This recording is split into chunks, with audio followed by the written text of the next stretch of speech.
আজকে রান্না করব লাউ দিয়ে বাটা মাছ।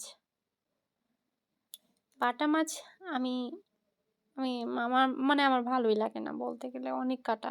খেতে স্বাদ আছে কিন্তু কাটার জন্য খাওয়াটা খুবই মুশকিল হয়ে পড়ে। তবুও আমার শ্বশুর জাস্ট ট্রাই করার জন্য নিয়ে আসছিল। তারপর আর নিয়ে আসবে না বলছে, কাটার জন্য বিশেষ করে। আমি ইলিশ মাছটা ইজিলি খেয়ে ফেলতে পারবো, কিন্তু এই মাছটা আমার খুব কষ্ট হয় খেতে। তো এই যে মাছটা ভেজে নিলাম, তারপর জিরা তেজ মানে জিরা আর পেঁয়াজ দিয়ে দিলাম। ভালো করে লাল হয়ে আসলে লাউগুলো দিয়ে দিব। এবার শীত লাউগুলো দিয়ে তরকারি বা ভাজি খেলে বা ডালে দিলে খুব ভালো লাগে।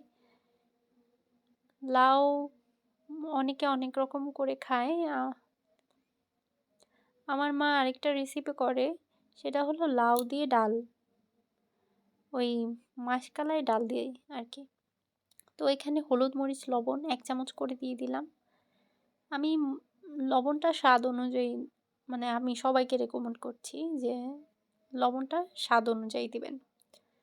তো এই তো ভালো করে নেড়ে চেড়ে কষিয়ে নিতে হবে। তরকারি স্বাদ হয় কষানোর উপর, এটা আমি প্রায় ভিডিওতেই বলে থাকি। আপনারা যত তরকারি কষাবেন তত তরকারির স্বাদই ভালো হবে। তো এইভাবে কষাতে কষাতে যখন একেবারেই কষে আসবে, তখন আমি ঝোল দিয়ে দিব পরিমাণ মতো। আমার শ্বশুরবাড়িতে সবাই একটু কম ঝোল খায়, তো একটু কম করেই দিছি, যাতে এই যে লাউগুলো সিদ্ধ হয়ে একটু ঝোল থাকে বাকি। তো এই তো আমার তরকারি প্রায় শেষের দিকে। আমি কিন্তু জিরা বাটাটা আগে দিইনি, আমি পরে দেব।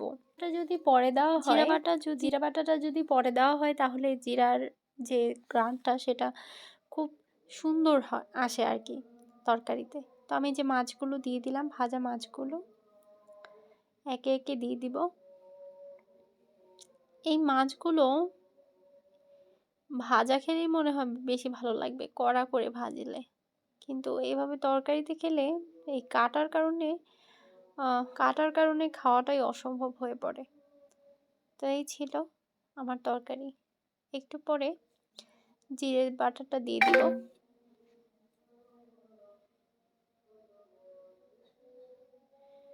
তরকারির কালারটা আমি জানি না কেমন হয়েছে, তোমরা অবশ্যই কমেন্ট বক্সে জানিও। তোমরা আমার আমার রিকোয়েস্ট করার পরও একটা কমেন্ট আমার ভিডিওতে করো না, শেয়ারও করো না। ভাই আমি কষ্ট করি, প্লিজ আমার কষ্টের উপর একটু সম্মান হিসেবে তো তোমরা একটা কমেন্ট করতে পারো, বা আমার ভিডিওতে একটা লাইক, তারপর একটা সাবস্ক্রাইবারও তো আমাকে করতে পারো। যাই হোক, আমি আমার মতো কষ্ট করে যাই। আসলে যারা কষ্ট করে তারা অবশ্যই ফল পায়, এক না একদিন পায়।